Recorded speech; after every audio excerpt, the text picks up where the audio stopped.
Hello everyone, it's Old Guardian here. The Lordly Summon Pool is here, another chance to pick up one of the Assassin's Creed collaboration champions, this time Edward. And in this video I'm going to take a look at what some interesting things about this summon pool. Is Edward the real star? It actually isn't. And this time the free Prism Crystal is surprisingly expensive. Let's take a look at all the details. First, if you want to start Raid Shadow Legends, then thank you Raid Shadow Legends for sponsoring this video and for giving me this wonderful promo link that gives you 3 legendary champions through my link only. Tholin Foulbeard after the tutorial, wonderful champion is going to take you through the campaign. Tuhanarak available from the Desert Queen code, a Void legendary. Ezio Auditore during the Assassin's Creed event, a 7-day login bonus, followed by Rector Drath, Venomage and Uugo, 3 top tier epic champions for the best start to raid. And then in the nitty-gritty of this Lordly Summon pool. So the headline champions this time are Edward. Edward is one of the Assassin's Creed champions. So Assassin's Creed champions are available for a limited time. If you're able to get the champion during this event, you will be able to play it forever. You will be able to upgrade it. Everything works except that you can't get that champion anymore if you haven't already gotten it. So Edward available here. Edward has not had a guaranteed event yet during this event though. We're not sure if every character is going to have a guaranteed event, but there just might be a better opportunity to pick up Edward later still. So Edward is not really the star of the summon pool. Now is he? No, the real star of the summon pool is actually Azalin. Azalin is the Bannerlord's Unity champion. And Unity champions are not usually available from shards.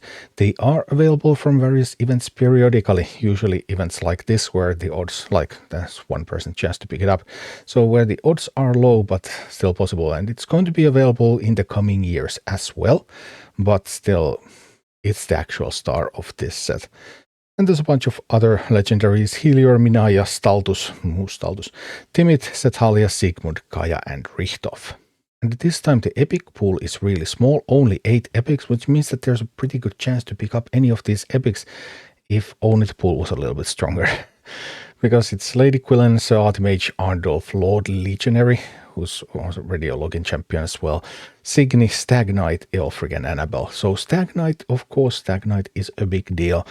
But then there's like a couple of Mikage fusion pieces and some fairly questionable choices. So if we start to look into, okay, which champions would I love to pull from this pool, then obviously Azalin is by far the number one.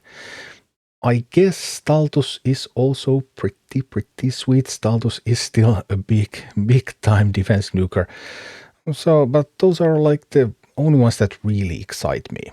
Sure, many of the other legendaries are also good champions, and Edward obviously being limited time makes it even more enticing. Like Helior, Minaya, Sethalia, Kaya the Vry, so Kaya and Timid are one of these champion pairs. They have really big synergies together. They are both legendaries, they are both in this summon pool as well. Kaya is by far the stronger one, Timid is a weaker one, but if you can get them both, then they do go well together. But Kaya would be the strong pool, and then there is that Stag Knight. Stag Knight, the debuff master extraordinaire, does bring a lot of utility to all sorts of teams that you may have. But even this legendary pool is not phenomenal. Like here's Timid. If you have Kaya or if you pick up Kaya, then Kaya and Timid do go really well together. But then like Sigmund, okay, Richthof, fine, I guess. And then stuff like Sir Artimage, Aelfric. Well, Aelfric is also a fusion piece, so that's a little bit. Lady Annabelle does have some sweet solo uses. Lady Annabelle can be built to solo some of the Doom Tower bosses, for example. But still, like, why bother? Not to mention that there are also some really weak epics in this pool as well. Lady Quillen does have the upside of being a Mikage fusion piece, and then Signia Lord Legionnaire. So, yeah, a little bit of a weak pool overall. And not only a little bit of a weak pool, but also a bit more expensive one if you're going for the free pool at least. There's usually one event, sometimes 2, that give you Prism Crystals, so you can pull 1 or 2 champions without spending any real money. And this time, the event is actually, it's an even dungeon. It's usually something like Soul Chase, Gear Ascension, but this time it's even dungeon tournament. Well, even dungeon tournament does have the upside that it also gives you that Immortal Soulstone, which is pretty sweet. But the points that you need to get in order to get the Prism Crystal, they go really high. There are actually lots of tiers on this event dungeon. So for example, between accounts that I have and people in my clan have, we have 3,700 points, 3,850, or it's 4,000, 4,100, something like that. So a lot of tiers, a lot of steps, and overall pretty high energy cost. You want to do even dungeon stage 20 for optimal energy use in order to get as many points as possible, and it costs quite a bit to actually grab those Prism Crystals, more than ever before. And you can of course also buy Prism Crystals from the shop with real money. Prices for those have not changed at all. And in general, I do like summon pool events a lot. Each pool is like a curated sacred shard, and especially if there's a good epic pool in a summon pool event, then you're really, really likely to pick up some of those sweet epics, and then it's going to be just awesome. Legendaries, of course, are much more difficult to get. The price is lower than sacred shards most of the time, but in this particular pool, the free Prism Crystals, they require a lot of energy. You can argue that, okay, well, I can overlap with champion training, and then I can bring a bunch of food with me, and then I will also get the soul stone. So there are valid reasons to do the event dungeon anyway for those crystals, but they do require more energy than usual. And the pool is quite weak. I'm still not super convinced about going into this for Edward, because we still don't know if there's going to be a guaranteed event for Edward, and I think it's quite likely that there will be.